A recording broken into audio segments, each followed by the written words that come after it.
Salut tout le monde, avant de commencer la vidéo, je tiens à préciser que celle-ci sera en audio. En effet, moi je suis aveugle, donc c'est compliqué de me filmer. Là j'ai réussi, mais je vais pas rester dans cette position 20 ans. Donc du coup, je vous retrouve pour la vidéo en audio. J'espère que le contenu, lui, restera le même pour vous. Goodbye.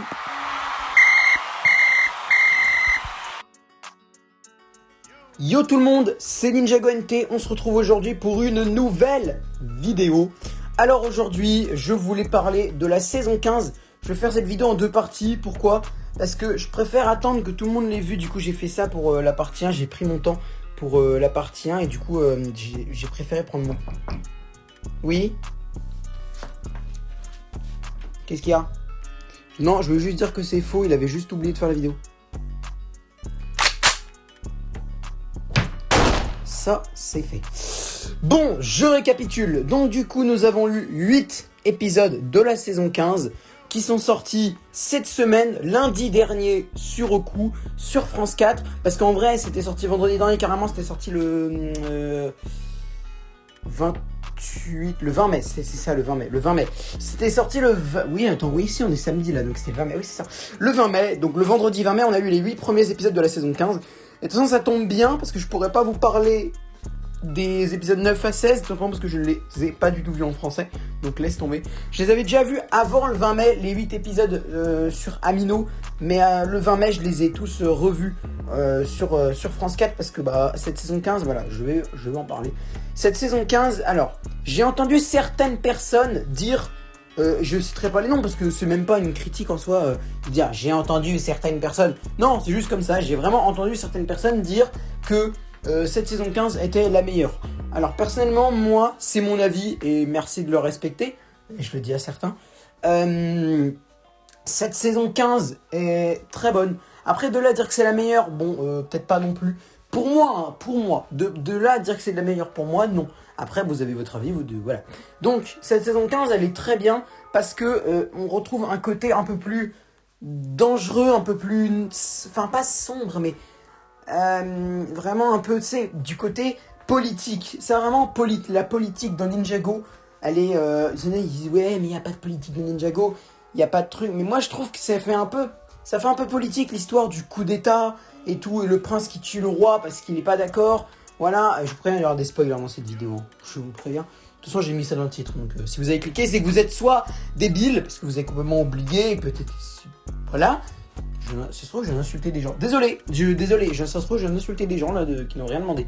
Donc, désolé. En tout cas, si vous avez cliqué sur cette vidéo, c'est que vous voulez avoir des spoilers. Normalement, sinon, bah... Désolé, je viens de vous spoiler là. Je viens de vous spoiler complet. Mais non, j'ai mis ça dans le titre, alors vous devez l'avoir vu. Donc, je récapitule. J'aime bien dire ça. Du coup, le prince qui tue le roi, je sais pas, ça me fait penser un peu à la politique, à un pays qui est vraiment sans dessus-dessous politiquement parlant. Après, il était pas sans dessus-dessous, Merlokia c'était pas sans dessus-dessous, mais genre, tu vois, dans le palais en lui-même, il y a un déchirement familial entre le prince et le roi, et même entre le prince et son frère adoptif. De toute façon, tu sais que le prince, c'est un méchant garçon. Je vais dire quelque chose d'un peu plus vulgaire en 3 lettres, qui s'appelle F, D, et je vais pas vous dire la suite. Mais voilà, mais en tout cas, le prince, tu vois, tu sens que c'est... il est complètement déchiré familialement avec son frère adoptif et son roi. Et d'ailleurs, le roi, passage, vraiment, ce mec, c'est une pure merveille. J'adore déjà son doubleur. Le doubleur de Trimar, il est vraiment super. Je trouve qu'il va... Enfin, en soi, il est pas super en mode ouais, la vache, il joue grave bien et tout. Il joue bien, il joue super bien. Mais ce qui je veux dire, c'est que au-delà de bien jouer, c'est que son rôle, sa voix et tout, va super bien avec le rôle de Trimar, qui est un personnage calme mais autoritaire. Mais qui... Ouais, enfin, il est autoritaire, mais tu vois, il est capable d'être calme, c'est pas un roi connard et tout, en mode toi tu fais ce que je te dis parce que je suis le boss. Tu vois, il est autoritaire, mais il est capable d'être sympa et surtout, bon alors par contre ça c'est un peu chiant, ça c'est quand même, ça c'est des trucs que je n'aime pas du tout voir, que ce soit dans la royauté normale de France, enfin pas de France mais, que ce soit dans la royauté normale, dans la réalité, ou même dans les films et tout, c'est vraiment les gens, les rois qui vous voient leur fils et leurs filles, tu vois. Alors encore que les fils et les filles vous voient de là, père, oui père, machin, tu vois, là, appeler leur père, père. Voilà, vous avez compris ce que je veux dire. Vraiment, tu vois, le fait d'avoir de la politesse d'enfant à parent, ça c'est déjà vu, que ce soit dans la royauté réelle ou dans la royauté comme ça. Mais les rois qui vous voient leurs enfants, j'ai l'impression qu'il y a en fait, pareil, il y a un déchirement, mais pas pareil en fait. C'est genre, vraiment, t'es trop respectueux en fait. C'est con, hein, mais t'es trop respectueux. Il y a trop de... Genre vraiment, on dirait ils se connaissent depuis 2 jours. Genre, ils l'ont fait quoi, il vient d'eux. Il vient d'eux l'enfant. Alors, enfin, je sais pas, moi ça me rend dingue, tu vois, d'entendre des parents vous voyez leurs enfants comme ça dans les dessins animés ou même dans la vie réelle, je sais pas, je trouve ça n'importe quoi. C'est totalement n'importe quoi. Et encore une fois, c'est mon avis, mais je pense qu'à mon avis, 99,9% des gens seront d'accord avec moi. C'est totalement stupide de vous voyer son enfant.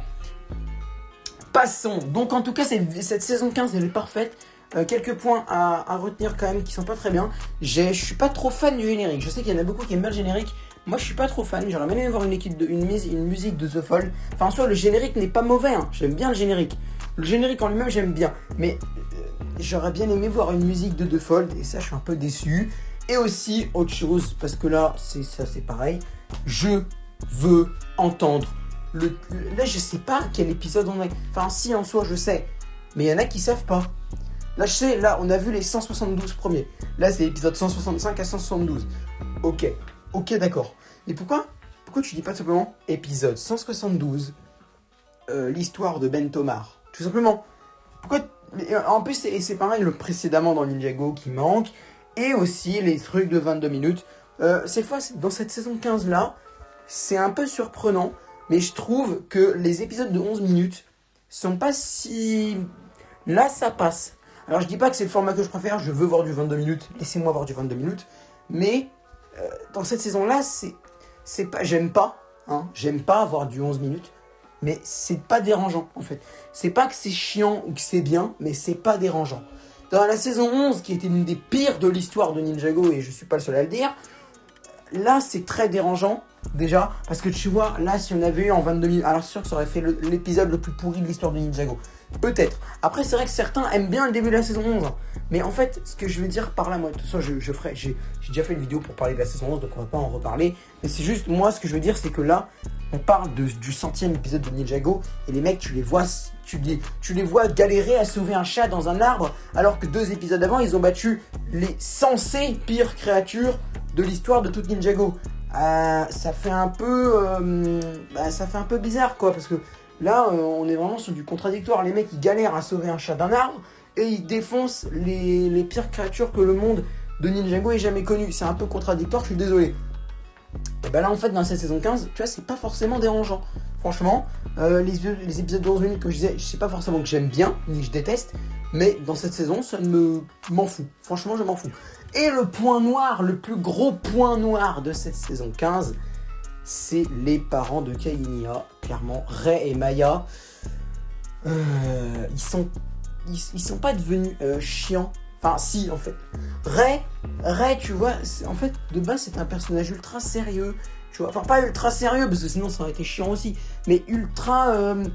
Enfin, oui, si, en soi, sérieux. Mais tu sais, il est capable de rigoler, mais sérieux, sage et tout. Et là, vraiment, en saison 15, c'est juste un mec qui... Alors, il veut juste s'amuser avec son gosse, peut-être. Mais vraiment, je sais pas, Rei, le personnage, il a changé de ouf.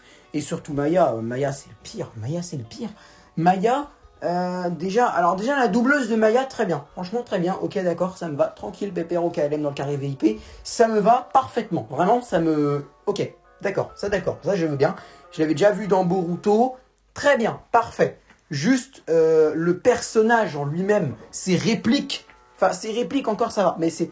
Enfin, non, si, ses répliques en quelque sorte. Son comportement, voilà. Son comportement, je comprends pas. On est passé d'un personnage assez sérieux, assez... assez intéressant et tout à développer, à un personnage vraiment très chiant et tout, en mode ouais, maman poule et tout. Enfin, je sais pas, ça lui correspond pas en fait. Ça lui correspond pas, et Nya, ça lui correspond pas non plus d'être comme ça. Enfin, si, ça lui correspond justement d'être comme ça, et n'est pas d'être chouchouté comme ça, tu vois. Genre, je comprends pas trop ce truc-là d'avoir changé le personnage de Maya. Bref, ça c'est encore mon avis. Je sais qu'il y en a certains à qui ça plaît. Hein. Je sais qu'il y en a certains à qui ça plaît. Il y en a qui trouvent ça normal. Alors je dis pas que tout ce que fait Maya dans cette saison est nul, mais l'épisode 2, pour moi, c'est le pire. L'épisode 2 de cette saison 15, c'est le pire, franchement. Désolé. Autre chose à retenir, dans l'épisode 1, j'aime bien le début. Franchement, c'est assez intéressant. Par contre, j'aurais bien aimé voir un peu plus de méchants. Tu vois. Genre vraiment, les ninjas, ils arrivent au bout de 10 secondes dans le truc. Genre vraiment, t'es machin. Enfin, pas au bout de 10 secondes, mais genre, t'as un moment, tu dis, pour pas que les ninjas nous repèrent, et là, c'est raté. J'aurais bien aimé qu'ils arrivent un peu plus tard, tu vois, genre, un petit peu plus. Je laissais le dialogue se développer pour que peut-être nous on en apprenne plus, mais que eux ne le savent pas. Genre, eux ils arrivent, c'est genre au bon moment, c'est et tout. Mais moi j'adore un truc, c'est que j'adore voir avant les ninjas, enfin avant les personnages, les protagonistes de la série. J'adore voir avant eux ce qui va leur tomber dessus. Des fois ça me plaît. Par exemple dans les Mystérieuses Cités d'Or, avant eux, on savait que Zarès c'était Ambrosius, tu vois. Et ben là c'est un peu pareil. J'aurais bien aimé savoir, tu vois, genre vraiment le dire putain mais oui mais lui c'est un traître, non surtout ne l'aide pas machin, tu vois. J'aurais bien aimé pouvoir pas forcément savoir qui c'est parce que le spoil sinon c'est chiant, mais en savoir un peu plus. Les ninjas ils arrivent beaucoup trop vite et tout, en plus bon désolé mais ils les défoncent hein, les gardes du corps de la fille là, Miss Dynamite, voilà. Par contre Miss Dynamite j'aime bien, déjà la doubleuse pareil encore c'est parfait. J'aime bien le personnage à développer, ça pourrait être marrant. Par contre après ça a l'air d'être une novice un peu gamin, ça faudra faire attention. Mais ça peut être en fait j'ai l'impression que ça devient un peu un mécanicien du début. Genre ça devient un peu le mécanicien c'est un mec qu'on ne connaissait absolument pas et qui maintenant est devenu un grand méchant, tu vois. Mais avant c'était une espèce de brigand. Le mec il disait ouais vous m'avez empêché avec les camions de mettre chaîne là, je savais même pas de quoi il parlait le gars. Et là maintenant il est devenu un personnage important alors qu'avant c'était juste une grosse brute machin et tout en mode ouais je vais te défoncer machin. Là maintenant c'est devenu un personnage assez stratège, assez chiant à combattre et ça j'aime bien. Mais tu vois avant bah c'était un personnage un peu pas stupide mais grosse brute et tout, genre juste là pour être là. Voilà ça, il est là pour être là. Et Miss Dynamite, bah, au début, elle est un peu là pour être là, mais j'ai l'impression qu'elle a de l'importance. Elle va être intéressante dans le plan du mec qui a acheté les pierres venges. Donc, à voir. C'est à voir. Voilà, c'est ça, à voir. Donc, bon, bref, cette vidéo va se terminer là. Merci de m'avoir suivi. Juste, avant d'en finir, je voulais répondre, vite fait, à un commentaire que vous ne trouverez pas sur ma dernière vidéo sur la chaîne de Ninja Aventure. Elle a été supprimée. Machin là, vous ne le retrouverez pas parce que... Alors je sais pas si c'est lui qui l'a supprimé ou si mon signalement a marché. Mais en tout cas, voilà, vous ne le trouverez pas. Mais mon post, j'ai mis un post Insta. Même si vous voulez aller me voir en privé, je vous enverrai le commentaire que j'ai évidemment tout copié. Eh bien écoute, puisque tu as une chaîne, Mister Antonax, vu que tu as une chaîne YouTube, c'est-à-dire que tu es un personnage qui existe. Au début, je pensais que c'était Firex qui voulait se venger de ma vidéo. Mais en fait, pas du tout. C'est vraiment un mec normal. Alors, pour revenir au concept, le mec, il a dit, par exemple, qu'est-ce qu'il a dit déjà? Il a dit qu'il a dit, ouais, son regard, il est chelou, il me fait peur, machin, je me casse. Alors, en soi, c'est mal dit, hein. Je comprends le mec, tu vois, genre en mode, je comprends le fait, bon, d'accord, peut-être que voilà, il aime pas. D'accord. Bon, c'est très méchamment dit, mais j'aime pas. Mais ensuite... Ce message est un gars terrorisé. Alors je me souviens plus exactement de ce qu'il a dit. Hein. Ce message est un message d'un gars terrorisé par les personnes avec des déficiences physiques. Et en gros, il a dit qu'il détestait les aveugles, les sourds, les moches et aussi les mecs étrangers qui ne venaient pas de la France. En gros, c'était un mec avec des propos discriminatoires, racistes et tout ce que tu veux, tout le tralala. Donc un abruti de première classe. Eh bien écoute, Mister Antonax, je tiens à te dire que ma vie est parfaite, que je suis un aveugle et que je suis fier de l'être, et aussi que je t'en... Voilà, donc, et j'ai pas dit ce que vous pensez, j'ai dit le mot qui commence par E et qui finit par E, et pas l'autre, c'est plutôt le E-M-M-E-R-D-E, c'est pas le E-N-C-U-L-E, c'est E-M-M-E-R-D-E, voilà, c'est E-M-M-E-R-D-E, j'ai mis un bip, donc voilà, vous le verrez pas, mais c'est E-M-M-E-R-D-E que j'ai voulu dire. Donc, écoute, si tu es un raciste, un discriminant et tout, je n'ai absolument aucun respect pour toi et je ne comprends pas comment tu peux encore avoir une chaîne YouTube. Donc je vous invite à aller dislike sa chaîne YouTube Je sais pas du tout. Alors, il y a aucun moyen. Je peux peut-être vous envoyer le lien de sa chaîne, je sais pas. Mais je suis pas... D'habitude, je ne fais pas de raid dislike parce que je trouve ça totalement débile. Mais là, on est sur un mec... Vraiment un pur raté du YouTube game. Ce mec, il a une chaîne YouTube. Et en plus, le pire du pire, c'est que ce mec, je crois, il est majeur. Il est majeur, j'ai l'impression qu'il a 30 ans, le gars. T'as 30 ans et tu vas dire ça? Mais je comprends ceux qui disent qu'il y a certains mecs de 10 ans qui sont plus intelligents que des gars de 30 ans. Mais mec, écoute, t'as droit d'avoir tes... T'as droit de pas aimer ça. Mais déjà, premièrement, le dis pas comme ça. Et deuxièmement, je suis aveugle et fier de l'être. Et bah dégage. En fait, je ne veux plus te voir. Ne commente plus ma chaîne. Parce que toi, je te hais. Je te jure, je te hais. Et peut-être tu t'en fous. Et je te jure que je te rien. Là, je pense que là, beaucoup des gens de cette vidéo vont surveiller les commentaires. Si tu t'avises de commenter la même chose, ou à peu près, là, il n'y a pas que moi qui va te répondre. Parce que là, maintenant, je ne veux pas faire le beau et tout, mais maintenant, j'ai des gens derrière moi. J'ai plus de 200 personnes derrière moi. Peut-être que pour toi, c'est rien, et à ce moment-là, encore une fois, tais-toi. J'en ai rien à foutre de ton avis. Eh bien, si tu commentes encore une fois, c'est pas ton commentaire que je vais signaler, mais ta chaîne. Et je n'aurai aucun scrupule à le faire. Sur ce, bonne soirée.